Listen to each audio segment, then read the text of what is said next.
You have a story that you're writing right now, that you're telling right now. We all have stories that are incredibly powerful. As a matter of fact, stories are what makes things happen. You're living a story right now. The question is, are you conscious of it? Are you aware of it? Or is it running you? Is it a story that's being written unconsciously or consciously? Because if it's being written unconsciously, sometimes we are the victim of our story. Do you know what I'm talking about? Our life is running us, and we think we don't have the power to run it.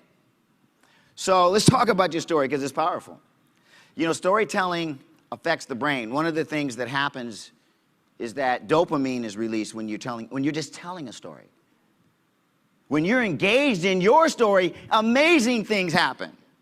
You start to fire. You engage the cortex. A mirroring effect happens where when you start telling your story,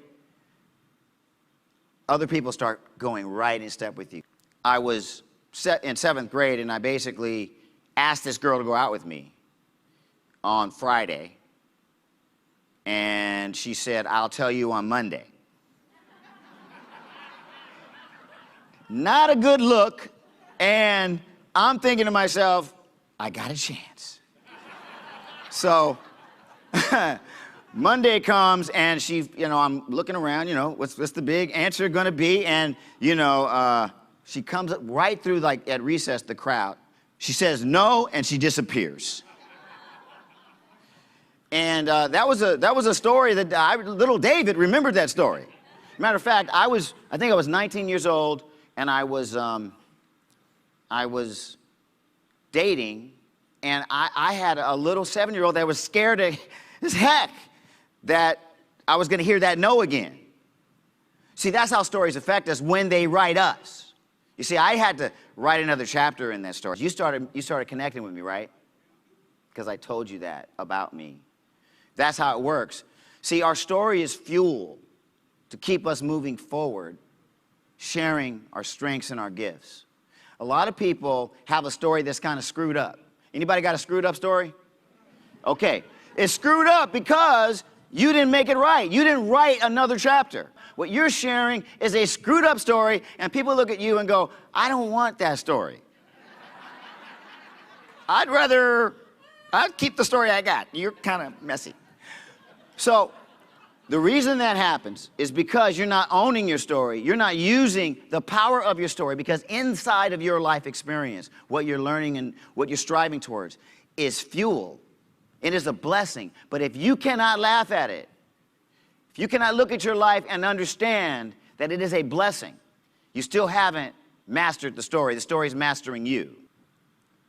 Sue Monk Kidd says stories have to be told or they die. And when they die, we can't remember who we are or why we're here. And basically, it's because we don't understand that what's happening to us is actually perfect. So what I want you to know, just before we move on, I want you to stop for a minute and look at your life. And I want you to understand if there's a part of your life that you're telling a lie about your story. Somehow, like something bad happened, or because I'm here and I don't have a lot of money. I told people to come that didn't have money. Why? Because you have no money. Get here so you can make money.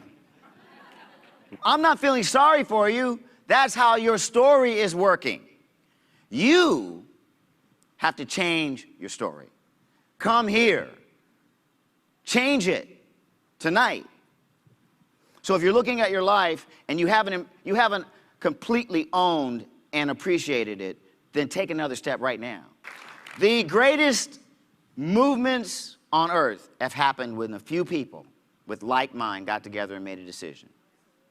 We don't need more than us. As a matter of fact, we may have too many to start this game. Because some of you may or may not have chosen to tell the story that's going to move your life forward, not backwards. And what I'm asking you to do is make an intention and a decision that is so great that you discover what you knew as a kid. When you decide to do something, it happens.